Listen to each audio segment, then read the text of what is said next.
Hi எல்லோருக்கும் வணக்கம். Welcome to டக்கர் சமையல். நம்ம சேனலில் ஒவ்வொரு வாரமும் ஒரு வெரைட்டி சாதம் பார்த்துட்ருக்கோம். இந்த வாரம் ரொம்ப டேஸ்டான ஈஸியான லெமன் சாதம் எப்படி செய்யலான்னு பார்க்கலாம் வாங்க. நார்மல் சைஸில் இருக்க 4 லெமன் எடுத்திருக்கேன். இந்த லெமன் சாதத்தை 4லேருந்து 5 பேர் வரைக்கும் தாராளமாக சாப்பிடலாம். ஃபஸ்ட்டு லெமனை இந்த மாதிரி ப்ரெஸ் பண்ணி உருட்டி எடுத்துக்கோங்க. அப்போ தான் பிழியும் போது சாறு நிறையா வரும், பிழியறதுக்கும் ஈஸியாக இருக்கும். உருட்டி எடுத்த லெமனை வாஷ் பண்ணிவிட்டு யூஸ் பண்ணிக்கலாம். ஒரு பவுலில் வடிகட்டி வச்சுட்டு அதில் பிழிஞ்சு எடுத்துக்கலாம். அப்போ தான் தனியாக வடிகட்ட தேவையில்லை.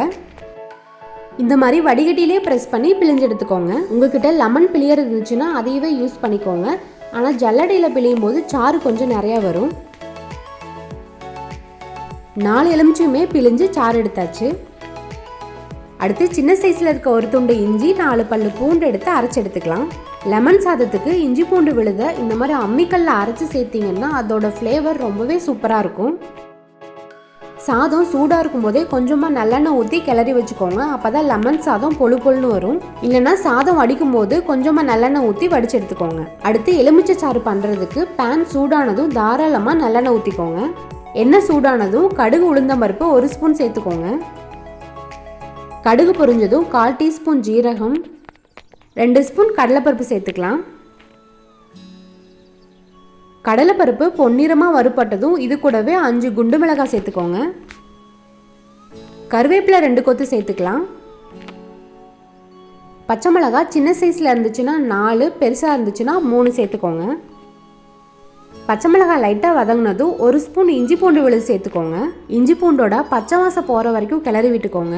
அடுப்பை லோ டு மீடியம்லேயே வச்சுட்டு எந்த பொருளுமே கருகாமல் பார்த்துக்கோங்க. இஞ்சி பூண்டு வதங்கினதுமே எலுமிச்சை சாறு சேர்த்துக்கலாம். இது கூடவே 1/4 டீஸ்பூன் மஞ்சள் தூள், 1/4 டீஸ்பூன் பெருங்காயத்தூள் சேர்த்துக்கலாம். சாதத்தில் எவ்வளோ உப்பு போட்டிருக்கீங்கன்னு பார்த்துட்டு இதில் உப்பு சேர்த்துக்கோங்க. கையெடுக்காமல் கிளறி விட்டுட்டே இருங்க. அவ்வளோதான், மேலெல்லாம் நல்லா எண்ணெய் மிதக்க எலுமிச்சை சாறு சூப்பராக ரெடி ஆயிடுச்சு. இந்த டைமில் அடுப்பை ஆஃப் பண்ணிடுங்க. இந்த எலுமிச்சை சாறை சாதத்தில் கலந்து 4லேருந்து 5 பேர் வரைக்குமே நல்லா தாராளமாக சாப்பிட்லாம். இந்த எலுமிச்சை சாறை ஸ்டோர் பண்ணுற மாதிரி இருந்துச்சுன்னா சூடு ஆறுனதும் டப்பாவில் போட்டு மூடி வச்சுருங்க. 1 மந்த் வரைக்குமே இதை நீங்கள் யூஸ் பண்ணிக்கலாம். இஞ்சி பூண்டு விழுதுலையும் எலுமிச்சை சாறுலையும் தண்ணி சேர்க்காதனால ரொம்ப நாள் வரைக்கும் கெட்டு போகாமல் நல்லாயிருக்கும். சாதம் ரொம்ப சூடாறிடுச்சுன்னா பேனில் இருக்க சாறு கூடவே சாதத்தை கலந்து சூடு பண்ணிக்கோங்க. அப்படி இல்லைன்னா கொஞ்சமாக சாறு எடுத்து சுடு சாதத்தில் இந்த மாதிரி கலந்து யூஸ் பண்ணிக்கோங்க. சாதம் எவ்வளோ குவான்டிட்டியில் இருக்கோ அதுக்கேற்ற மாதிரி கொஞ்சம் கொஞ்சமாக எலுமிச்சை சாறு சேர்த்து மிக்ஸ் பண்ணி விட்டுக்கோங்க. இல்லைன்னா ரொம்ப புளிப்பெடுக்கும். அவ்வளோதாங்க, எலுமிச்சை சாதம் டேஸ்ட்டாக ஈஸியாக குயிக்காக ரெடி பண்ணியாச்சு. இதை நீங்களும் உங்கள் வீட்டில் ட்ரை பண்ணி பார்த்துட்டு எப்படி இருக்குன்னு மறக்காமல் கமெண்ட் பண்ணுங்கள். இந்த வீடியோ உங்களுக்கு யூஸ்ஃபுல்லாக இருந்துச்சுன்னா லைக் பண்ணுங்கள், ஷேர் பண்ணுங்கள். மறக்காமல் நம்ம சேனலையும் சப்ஸ்கிரைப் பண்ணிக்கோங்க. நெக்ஸ்ட் வீக் வேறொரு வெரைட்டி சாதத்தோடு சந்திக்கலாம். தேங்க்யூ, பாய்.